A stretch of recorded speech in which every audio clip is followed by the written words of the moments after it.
আসসালামু আলাইকুম রহমতুল্লাহ। সত্য এমন একটি কনসেপ্ট যা পৃথিবীর সমস্ত মিথ্যাকে চূর্ণ বিচূর্ণ করে একদিন দৃশ্যমান হবেই হবে, যার জলজান্ত প্রমাণ হিসেবে আমরা দেখতে পাচ্ছি যে দুনিয়ার নানা প্রান্তে মিথ্যায় জর্জরিত হাজারো মানুষ সত্যের মাধ্যমে খুঁজে পাচ্ছেন ইহজগতের সবচেয়ে প্রাণবন্ত আদর্শ। সেই হাজারো মানুষের মধ্যে একজন হলেন আমাদের সম্মানিতা বোন মারিয়ানা তাভারেজ, যিনি সত্যের সন্ধানে খুঁজে পেয়েছেন সৃষ্টিজগতের শ্রেষ্ঠ পথ এবং মহান রব্বুল আলমিনের মনোনীত একমাত্র ধর্ম ইসলামকে, যে সম্বন্ধে আল্লাহ তাআলা পবিত্র কোরআনুল কারিমে উল্লেখ করেছেন, নিশ্চয়ই আল্লাহ তাআলার নিকট গ্রহণযোগ্য দিন হল ইসলাম। তাহলে চলুন সেই মহিয়সী নারীর জীবনের অলৌকিক ঘটনাটি বিস্তারিত শুনে আসি। আমি মারিয়ানা। সত্যি বলতে আমি কখনোই চাইনি ইসলাম সত্য হোক। আপনারা হয়তো অবাক হচ্ছেন, তাই না? ভাবছেন এ আবার কেমন কথা? কিন্তু বিশ্বাস করুন, আমার মনের অবস্থা তখন ঠিক এমনই ছিল। যখন আমি জানতাম যদি আমি স্বীকার করে নিই যে ইসলামই একমাত্র সত্য ধর্ম, তাহলে আমাকে আমার সব কিছুই পরিবর্তন করতে হবে। আমার জীবন, আমার বেড়ে ওঠা, আমার বিশ্বাস, এক কথায় সব কিছুই ওলটপালট হয়ে যাবে। কিন্তু আমি যখন বাইবেলের পাতা উল্টে ইতিহাসের গভীরে তাকালাম, তখন দেখলাম আজকের প্রচলিত খ্রিস্টান ধর্মের চেয়ে ইসলামের যুক্তিগুলো অনেক বেশি জোরালো। যেমন যিশুর সময়ের প্রথম দিকের খ্রিস্টানরা, যাদের নাসারা বলা হতো, তারা যিশুকে মসিহ বা নবী হিসেবে বিশ্বাস করত, ঈশ্বর হিসেবে নয়। ঠিক যা ইসলাম আমাদের শেখায়।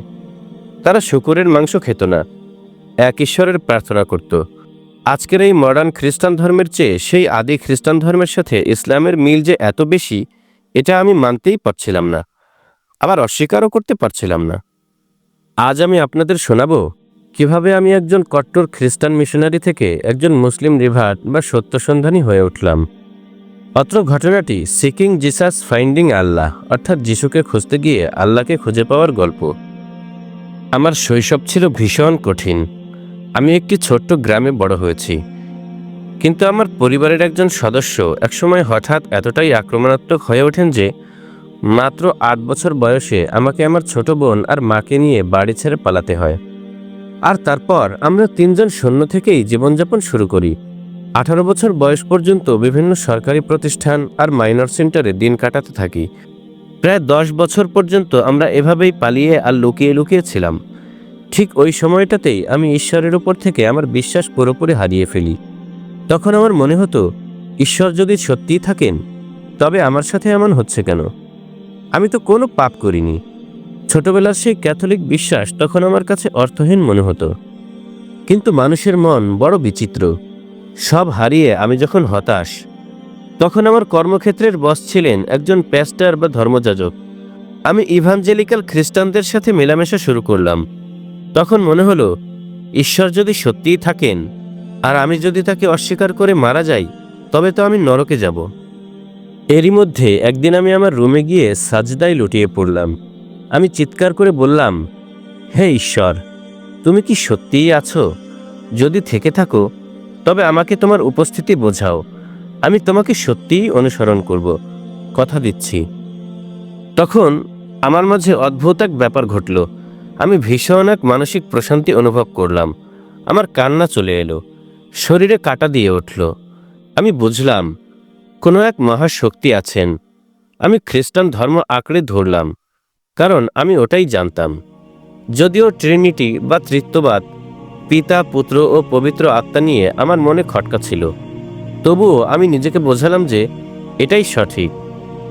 এরপর আমি সিদ্ধান্ত নিলাম আমি আমার জীবনকে ধর্মের জন্য উৎসর্গ করব।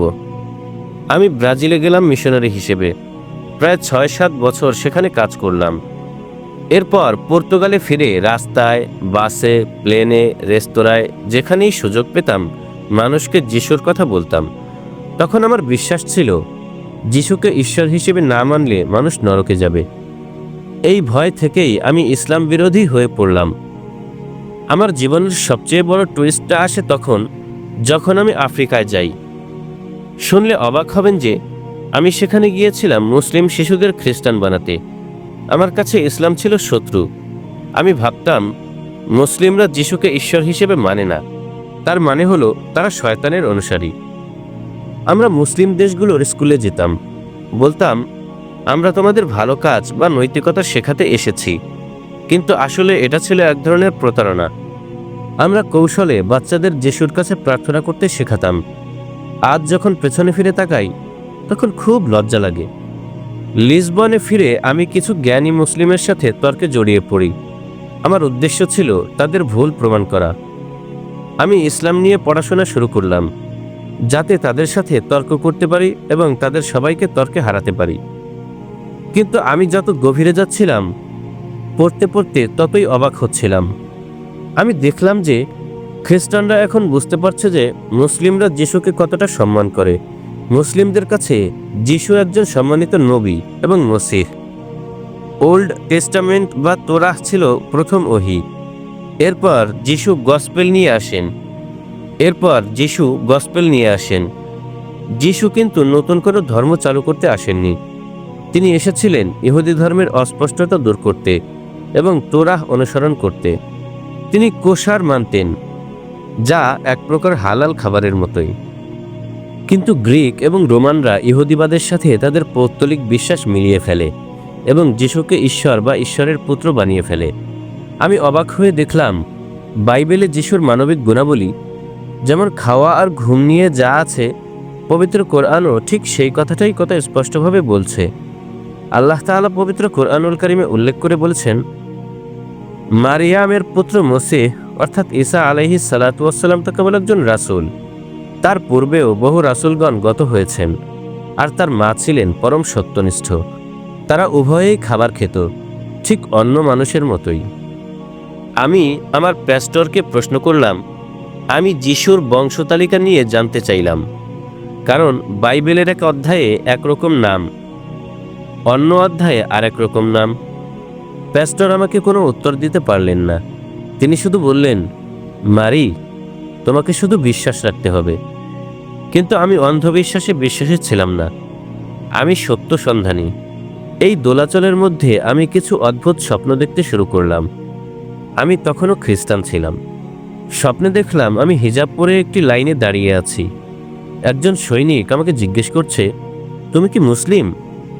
স্বপ্নে আমি নির্দ্বিধায় উত্তর দিলাম, হ্যাঁ, আমি মুসলিম। অবশেষে আমার সব প্রশ্নের উত্তর পেতে আমি একজন শেখের কাছে গেলাম। তিনি আমার সাথে প্রায় 4 ঘন্টা কথা বললেন। তিনি অধৈর্য হলেন না এবং রাগলেনও না। তিনি বাইবেল খুলেই আমাকে দেখালেন কোথায় কোথায় পরিবর্তন আনা হয়েছে। মরক্কোতে এক ভ্রমণে গিয়ে আমি মুসলিমদের আতিথেয়তায় মুগ্ধ হয়েছিলাম। সম্পূর্ণ অচেনা কিছু মানুষ আমাকে 12 ঘন্টা ড্রাইভ করে নিরাপদে পৌঁছে দিয়েছিল। বিনিময়ে কিছুই চায়নি তারা। তাদের এই চরিত্র, এই নিঃস্বার্থ ভালোবাসা আমার মনকে গলিয়ে দেয়। সেদিন সেই শেখের কাছে বসে আমি আর নিজেকে ধরে রাখতে পারিনি। আমি তখনই শাহাদা পাঠ করলাম, আশহাদু আল্লা ইলাহা ইল্লাল্লাহ ওয়া আশহাদু আন্না মুহাম্মাদান আবদুহু ওয়া রাসূলুহু।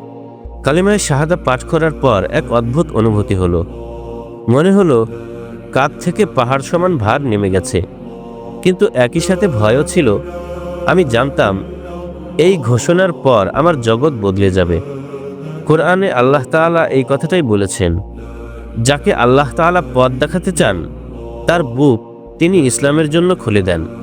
পশ্চিমা মিডিয়া আমাদের মগজে ঢুকিয়ে দিয়েছে যে আরব এবং মুসলিমরা খারাপ, অথচ ইতিহাস দেখুন, বীজগণিত থেকে শুরু করে বিশ্ববিদ্যালয় প্রতিষ্ঠা, সবখানেই মুসলিমদের অবদান। 7ম শতাব্দীতেই ইসলাম নারীদের সম্পত্তির অধিকার দিয়েছে, যা পশ্চিমারা পেয়েছে মাত্র 1900 শতাব্দীতে। ইসলামে সাদার উপর কালোর কোনো শ্রেষ্ঠত্ব নেই, শ্রেষ্ঠত্ব কেবল ভালো কাজে। হযরত বিলাল রাদিয়াল্লাহু তাআলা আনহুর কথা ভাবুন, একজন কৃষ্ণাঙ্গ দাস যাকে ইসলামের প্রথম মুয়াজ্জিন বানানো হয়েছিল। এটাই তো প্রকৃত সাম্যবাদ। আমি ইসলাম গ্রহণের পর জেরুজালেমে গিয়েছিলাম।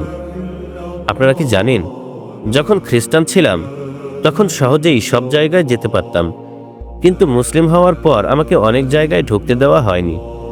আমি নিজের চোখে আল আকসা মসজিদে ড্রোন থেকে কাঁদানে গ্যাস ছুটতে দেখেছি।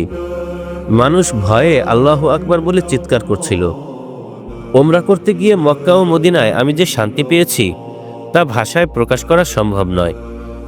সেখানে ধনী গরিবের মধ্যে কোনো ভেদাভেদ নেই, সবাই একই সাদা কাপড়ে আল্লাহ তাআলার সামনে সমান।